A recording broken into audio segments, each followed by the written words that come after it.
Welcome to Rustbuster's usage guide for our can of spray-on rust converter. Before you begin, ensure you're using all appropriate safety equipment, your work area is properly ventilated, and there are no sources of sparks or fire in the vicinity. Step 1. Use a wire brush or sandpaper to remove as much loose and flaky rust as possible.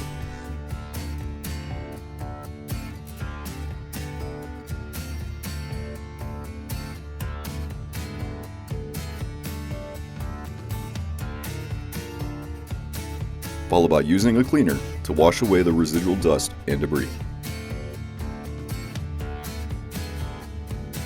Step 2.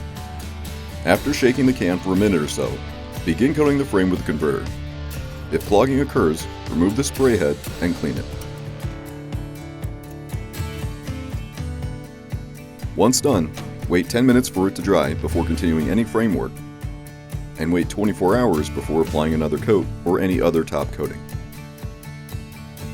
And you're done.